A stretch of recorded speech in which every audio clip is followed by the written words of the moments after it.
Tulemast Eesti noortekirjanduse lehele. Käimas on noortekirjanduse kevade intervjuude sari ja täna on külas Kristi Jaanus. Mina olen Eva Roos. Tere, Kristi! tere! Ma saan aru, et täna on selles mõttes äge, et sa oled debüütkirjanik. Et esimese väga ägeda noorteromaaniga hakkama saanud. Tänapäeva kirjastuse romaanivõistlusel 3. koha saanud, eelmisel aastal värskelt ilmunud. Lugesin Mhm. arvustusi väga-väga soosivad. Palju õnne! Aitäh, et alati on hea meel. Kuidas sa kirjanikuks said, sest et ma saan aru, et sa tegelikult päriselus oled õpetaja. Ma ei pea ka ennast veel päris kirjanikuks, et ma kirjutan sahtlisse või arvutisse lugusid ja kui tuli see konkursiteade, siis ma mõtlesin, et võiks ju ühe loo niimoodi lõpuni kirjutada ja vaadata, mis saab. Ja see oli nagu päris raske töö kõrvalt ja pere kõrvalt seda teha, aga õnneks pere väga toetas. Läks õnneks, et ma panin posti ja korraks unustasin ja olin väga rõõmus, kui tuli teada, et te olete midagi saavutanud ja kutsutakse teid auhindamisele. Et No see oli väga tore. esimese sellise katse kohta on see ju väga hästi, et see on nagu super hea. Tahaks teada, mis sul seal sahtlis veel on. Et mida sa tavaliselt kirjutad? Et seal on erinevaid selliseid katkendeid, et üks ulmeraamatu mõte on pikka aega, mida ma tahaks edasi teha ja siis on neid selliseid noorte juttude ja laste juttude otsakesi, mida ei ole nagu olnud kuidagi aega ära lõpetada. Et aga ma võtan ennast jälle kokku ja siis saab, varsti suvi tuleb, siis Äh, on lihtsalt. kuidas sulle need ideed tulevad, sest et ma saan aru, et ega vist puudust ei ole, et neid on päris palju, et lihtsalt aja taga on asi rohkem. Jah, et ideid on küll, et aja taha jääb jah, et ideed tulevad oma elust ja koolielust ja äh, igalt poolt, kus on ja kui sa hakkad kirjutama, siis nendel tegelastel on jälle oma ideed, mida nad teha tahavad ja arenevad mingites suundades, et mul võib alguses olla oma idee, aga siis kirjutamise käigus vaatame, mis edasi saab.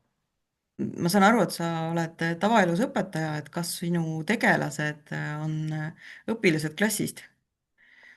Ei ole päris, et enda pealt on natuke lihtsam kirjutada, et, et see põhilugu kunagi juhtus nagu mu endaga, et aga siis tegelased muutusid natukene sealt ümbert, et lihtsalt, et oligi, et läksin peole ja sõbrannaga ja sõbranna lubas, et ta tuleb minuga koju ja ta ei tulnud.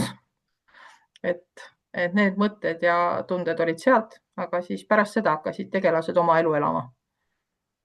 Kas sul on nagu mingisugune kindel põhjus, et miks sa nagu noortele tahad kirjutada, et miks sa just selle publiku oled valinud? Ma arvan,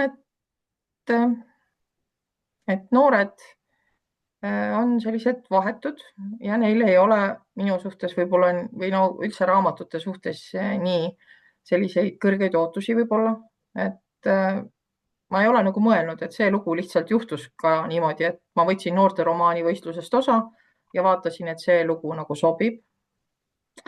aga ma arvan, et see sobib lugeda ka vanemale inimesele. Ma arvan, et see lihtsalt juhtus nii, et see oli noorteromaani võistlusel. jaa, mitte et sa nagu teadlikult just noori valid oma selleks publikuks. Ma ei ole jah valinud, aga see raamat sattus niimoodi jah. mõned ütlevad, et neile tundub, et lastele ja noortele on lihtsam kirjutada, mõned jälle ütlevad, et just vastupidi, et neile on nagu keerulisem kirjutada. Ma saan aru, et sina oled just see, kes nagu minagi, et sa kirjutad lihtsalt lugu ja siis lihtsalt pärast kirjastus vaatab, kuhu see sobib, et niipidi siis, No jah. niipidi. No ütleme, et selles sinu raamatus siin on selline, ma saan aru, et küllalt sellised nagu noh, natuke ohtlikud teemad, mis võivad teismelise elus ette tulla.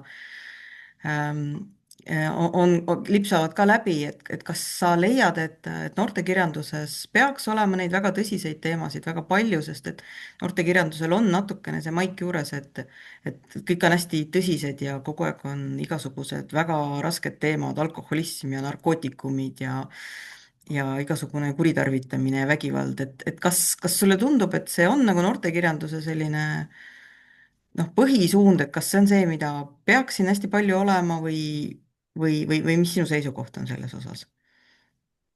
ma arvan, et tegelikult noored puutuvad nende teemadega lihtsalt kokku, et see ei olegi see, et kas ta peab seal sees olema või ei ole, et nad tegelikult puutuvad kokku, et kui ma oma raamatu põhjal võtaksin, siis minu arust tänapäeval ja siis, kui mina noor olin, olid täpselt samad teemad, et samad hirmud, Mhm. et, et see lihtsalt nagu käib selliseks suureks saamise juurde, et, et võib-olla ma ise ei mõtlegi, et kas see raamat on siis nii nagu tõsiste teemadega, et ma lihtsalt arvan, et lapsed ja noored puutuvad selliste teemadega kokku küll nagu alkoholism ja muud sellised asjad. Mhm. ja no selles mõttes siin on mõned teised kirjanikud ka öelnud, et noh, neile meeldib noortele kirjutada just sellepärast, et noortel on hästi palju neid esimesi. Et esimene Mhm. armastus, esimene mingi selline kodust välja hiilimine, esimene suur pidu, esimene pahandus, esimene see ja teine. Et see teeb nagu noortekirjanduse ahvatlevaks nende jaoks, et kas sul on samamoodi? Tegelikult võib olla nii, sest ma nagu ei ole mõelnud selle koha pealt, sellest vaatenurgast, aga võib tõesti olla, et noortel on kõik esimene ja siis ongi värske ja kõik emotsioonid on hästi tugevad ja maailma muutvad, ja jäävad ka hästi meelde. et see on ju jah, et ongi selline noorusega kaasas käiv teravad sellised elamused, värvid ja maailma tajumine on noorena kindlasti palju erksam, kui on nagu vanemas eas. Milliseid raamatuid sa ise loed? Et kas sa loed ka noortekaid või sul on nagu igasugust asja või sul on lemmikžanrid? Mhm. Oi, ma loen, ma arvan, igasuguseid raamatuid, et loen noortekaid, sest neil ongi selline värskus ja nad on nagu, mõned on väga-väga hästi kirjutatud ja on väga huvitavad, et võib-olla sellist tõsisemat kirjandust on raskem lugeda, sellepärast et amet ka nagu on selline tõsisem ja pärast tööd ei taha raskeid teemasid enam nagu võib-olla nii palju selliseid keerulisi mõtteid alati mõelda. Ja siis ma loen krimkasid ja armastusromaane ja meelelahutust ja luuletusi ja kõike, mis tundub nagu huvitav, et mis tundub isuäratav, seda loen. Aga noh, selleks aja leidmine taaskord on keeruline, aga mul on jälle raamatuhunnik ootab, vaheaeg tuleb, plaanid on suured. Kas see, mida sa loed, kas sa tunned, et see mõjutab seda ka, kuidas sa kirjutad? Või need on nagu sellised erinevad asjad? Ikka mõjutab, et ikka vaatad, kuidas keegi kirjanik on nagu huvitavalt mingi olukorra lahendanud ja kuidas ta nagu põnevusjuttudes, kuidas ta seda pinget hoiab ja kuidas ta on nagu leidnud oma sellise võtme, kuidas ta sellest loost nagu räägib, et ikka on põnev vaadata ja lugeda, et Kas kirjaniku amet ei ole lugemist ära rikkunud, sest mina aeg-ajalt tunnen, et natuke on, et noh, et seal on need sellised hästi populaarsed valemid, mis noh, mingites tekstides ilmnevad ja siis loed mõnda tegelast, mõtled, ah, ta on nii hea tegelane, vist saab varsti surma, et selles mõttes, et noh, et see muidu lihtsalt selle mustriga ei klapi, et ma tunnen, kuidas noh, minu jaoks see, et ma ise kirjutan, on ära rikkunud osa mingit lugemisrõõmu, et noh, et sa loed nagu teistmoodi. uh -huh. Ma olen ju selle järgi, ma olen natuke vähe vist kirjutanud, et ma veel ei ole osanud seda selle pilguga jälle vaadata, et kuna ma olen niimoodi raamatu lõpuni kirjutamisega jõudnud ainult ühega, siis nii on, et ei ole rikkunud minu jaoks kirjutamine veel lugemist ära. Siis on hästi. ja tegelikult hästi huvitav küsimus minu enda jaoks, et kui kaua sul läks aega selle esimese raamatu kirjutamisega? Et selles mõttes on väga äge küsida seda just inimeselt, kes noh, kes on ainult ühe raamatu avaldanud nagu sina, et Mhm. väga masendavaid vastuseid saab inimestelt, kes on kirjutanud kümneid raamatuid, et see võtab natukene, tekitab sellise tunde, et ah ei, ma isegi ei proovi. nii et kuidas sul on, kaua sul läks selle raamatu kirjutamisega? Ähm, rohkem kui pool aastat, aga no mingi osa oli ees ootamas, et ja lõpp läks väga kiireks, et selle koha pealt võib-olla kui oleks kauem aega olnud, oleks kauem kirjutanud. Kuidas sulle tundub, kas järgmine raamat läheb kiiremini? sul on nüüd mingeid nippe, mida sa ennem ei osanud äkki tähele panna? küsin just selle mõttega, et noh, ma loodan, et mitmed inimesed, kes seda videot hiljem kuulavad, et nad on ka sellised, kes kirjutavad, tahaksid kirjutada, et kõik sellised kirjutamise nipid on alati väga, väga teretulnud, väga head.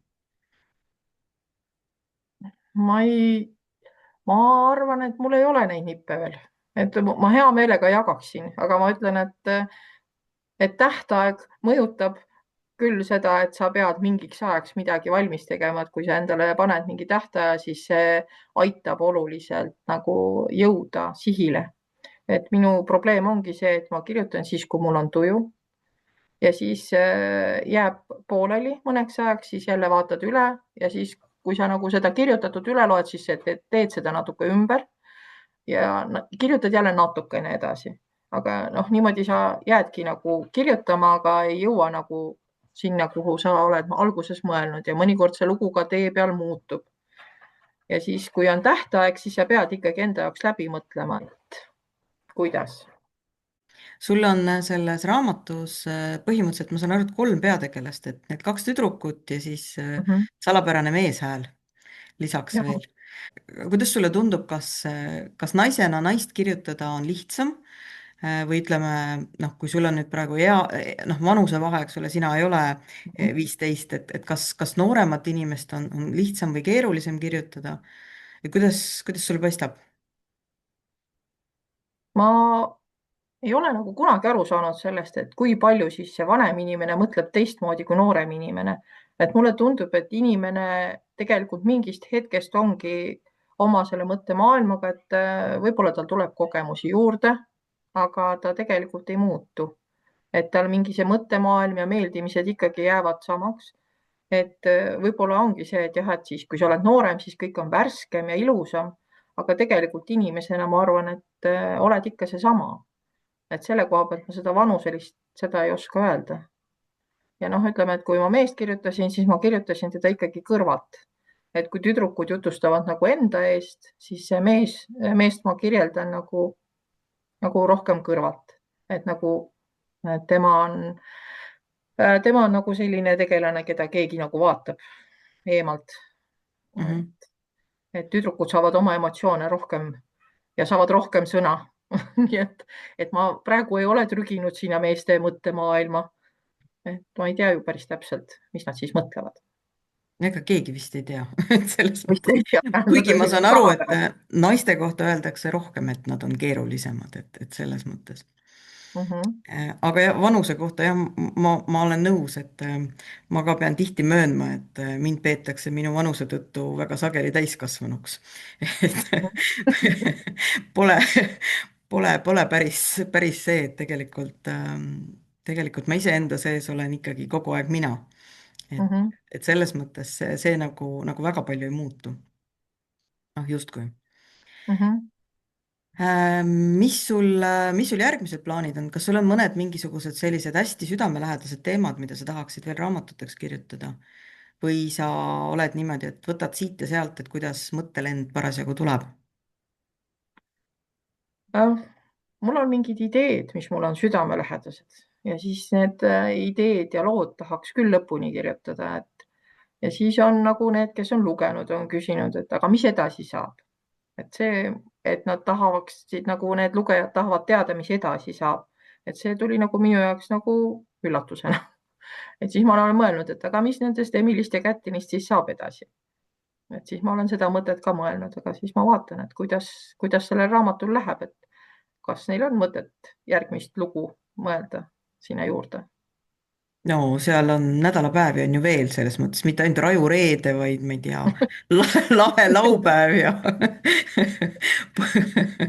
pühalik pühapäev või sinine esmaspäev, et seal on, ma näen, selles on sarja potentsiaali. no et jah, et no ma mõtlengi, et kas endal ka huvitav on, et ma arvan, et natukene on, aga ma ei tea, vaatame, et praegu mul mõned mõtted on, aga noh, on ka teisi mõtteid, aga see ongi see, et ma ju kirjutan erinevaid jutukesi ja siis mõtled, et missugune lugu siis nüüd võiks minna lõpuni, et ma pean endale tähtaja nüüd panema, et ei juhtuks jälle niimoodi, et kui on viimane hetk, et siis läheb väga kiireks. jah, et no öeldakse ju ka, et kui Jumal oleks olnud tudeng, et siis oleks olnud 6 päeva puhkust ja 7. päeval oleks kähku maailm kokku klopsitud, et noh, seda tähtaja survet nagu mõistan küll, jah. aga prototüübid, kas sa kasutad oma tegelaste juures prototüüpe või kuidas sa suhtud sellesse üldse, et sa nagu kirjutad kedagi elust maha või mingit lugu niimoodi päris üks-ühele elust maha? ma ei tahaks päris üks-ühele maha kirjutada ja ma ise arvan, et ma ei kirjutanud ka seda lugu üks-ühele elust maha. lihtsalt mulle tundus, et see oli nagu hea lugu, mille ümber saaks nagu mingid teised lood kirjutada. et, et elust maha kirjutamine, ma arvan, et see on ka väga subjektiivne, et kuidas mina näen ja kuidas võib-olla teised inimesed seda lugu näevad, et kellega juhtub. aga ilma isikliku kogemuseta on ka väga raske kirjutada niimoodi, et ma kujutan ette, et keegi võiks arvata niimoodi ja seda tegelikult ei ole.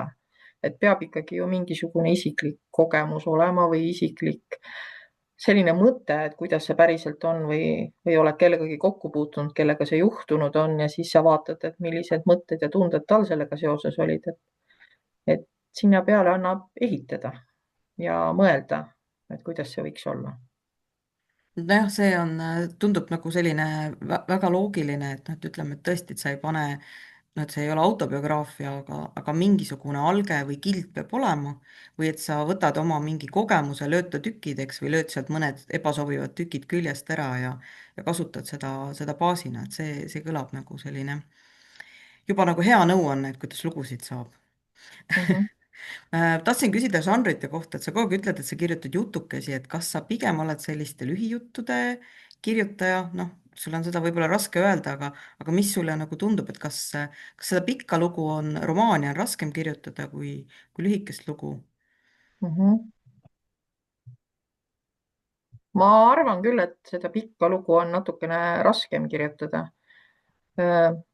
et päris novelle ma ju ka ei kirjuta, et ma, ongi see, et nad jäävad mingi hetk pooleli. et ma tahaks sealt edasi kirjutada, aga siis kas tuleb elu peale või juhtub või lihtsalt niimoodi, et mõte saab selleks korraks otsa ja siis mõtled küll, et no nüüd juhtub nii, nii, nii, aga nagu jah, ajataha jääb väga palju. et tahaks küll kirjutada rohkem, et tahaks pikemat lugu kirjutada, aga siis ta jääbki niimoodi jutukeseks, et mis lõpeb nagu mingi hetk ära ja siis peaks nagu sealt üles võtma ja edasi minema. Ma tean, et sa oled õpetaja, ütle mulle, mis ainet sa õpetad? Selle koha Eesti pealt keel? ma olen see laia profiiliga kokk-keevitaja, et ma tegelikult põhikohaga olen algklassi õpetaja, aga siis, kuna meil on väike maakool ja mul on lisaeriala kunstiõpetus, siis ma annan kunstiõpetust. ja siis ma annan vene keelt, sest mul on teie veel üks lisa no, haridus on vene filoloogia. ja siis ma annan ka eesti keelt ja kirjandust, sõltuvalt sellest, kuidas vaja on, et 5.–6. klassis vahel annan, et praegu annan näiteks ainult 5. kirjandust. ma sellepärast küsin, et see on alati väga huvitav, et kuidas inimesest saab kirjanik, et siis noh, need on niimoodi, no et läksin, õppisin kirjandust ja siis ma juba tean, et tuleb see tavaline lugu. et selles mõttes see on alati hästi huvitav, kuidas inimesed jõuavad teksti kirjutamise juurde.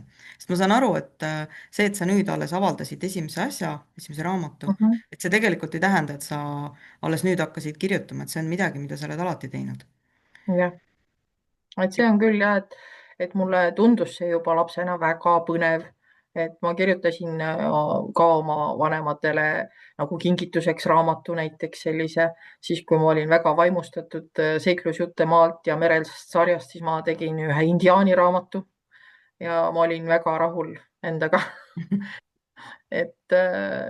Aga noh, siis ongi niimoodi jäänud erinevad sellised mõtted ja asjad, et väga põnev on kirjutada ja siis, kui mingisugune teema väga põletab ja on nii huvitav, et siis tahad kohe selles žanris ennast proovile panna, ja et see on nagu endale on nagu huvitav. et noh, kirjanikke on vaata igasuguseid, ma just mõtlen, et mis sina arvad, et või mis on sinu seisukoht, et milline kirjanik peaks nagu olema, et kas ta peaks olema täiskohaga kirjanik või et see, et ta mingisugust muud ametit teeb ja see kirjutamine on natuke selline noh, ma ei taha öelda hobi, aga ütleme nagu selline kõrvalamet või kaasuv amet, et kas see teeb kirjaniku sinu meelest paremaks või see on just see, mis on ajaröövel, et noh, sa ei saa 100% keskenduda.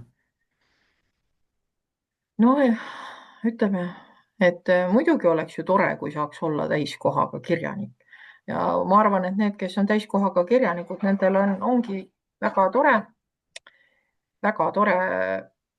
nagu kirjutada, aga võib-olla on, noh, ma ei oskagi öelda, et kindlasti see päris elu annab nagu põnevaid selliseid lisanüansse, et kui ma seda Nortecat kirjutasin, siis ma ju ka mõtlesin oma koolilaste peale, et kuidas nemad mingeid asju teevad või on, et kindlasti see annab juurde, kui sa nagu päris eluga nagu kätt pulsil hoiad ja tead, kuidas päriselt mingid asjad on ja oma lapsed on selles vanuses võib-olla või üle saanud sellest vanusest, saad küsida nõu, et kuidas midagi lisada, et mõte sellest, et oled nagu täiskohaga kirjanik, tundub tore, aga ma kujutan ette ka, et ma oleks väga laisk kirjanik, sellepärast et siis annaks ju seda kõike veel rohkem edasi lükata ja mingeid muid huvitavaid asju veel vahel teha, et ma ei tea, et kui keegi ei ütleks mulle, et nüüd tuleb valmis teha, siis ma ei tea, võib-olla kirjutaks 10 aastat midagi ei tea, et ei oska öelda, kogu aeg on nagu, töö on nagu põhiline ja siis need kirjutamised on need sellised nagu selline magus hobi, mille jaoks varastada aega, et oleks mõnus. et võib-olla sellepärast tundub see ka nagu selline nagu kingitus endale või et sa võtad selle aja enda jaoks ja paned oma mõtted kirja, et see on nagu selline magus aeg enda jaoks. nagu sihuke keelatud vili natukene, et noh, ja, lapsed läksid magama, nüüd on aega. ja me tavaliselt lõpetame need intervjuud sellega, et ma küsin, et kas sul on mingisuguseid soovitusi noorele inimesele, kes kirjutab, et miks ta peaks kirjutama, miks ta peaks avaldama, miks see kirjutamine noh, on tema jaoks, oleks tema jaoks arendav või miks seda üldse peaks tegema, et miks kirjutada? sest kirjutada on mõnus, mulle meeldib kirjutada ja ma arvan, et need, kes kirjutavad, tegelikult teavad seda, kuidas sa saad selle sõnadega luua maailmu ja see ongi huvitav, et need tegelased ja see maailm on hästi huvitav, kuidas sa noh, et sa üritad seda pilti kirja panna ja milliseid sõnu sa saad kasutada ja milliseid väljendeid ja kuidas sellest tekst muutub ja kui sa mõnikord natuke muudad tee peal vahepeal suunda või võtad mingi osa ära, et kuidas siis tekst muutub või kuidas see rõhuasetus muutub, et see on minu arust on see väga huvitav ja sellepärast peabki kirjutama, et, et endal oleks huvitav, et ja teistel oleks ka huvitav, et alati loodad ju, et teistele ka meeldib, aga enda jaoks on eelkõige huvitav, et ma arvan, et kirjanikud kirjutavadki, et sest neile meeldib, et ei ole niimoodi, et tõusevad hommikul üles ja ütlevad, oh, nüüd pean jälle kirjutama noortele ühe romaani, millest nad saavad õppida ja oma elu paremaks muuta. no ma arvan, sellepärast peaks kirjutama, et oleks mõnus.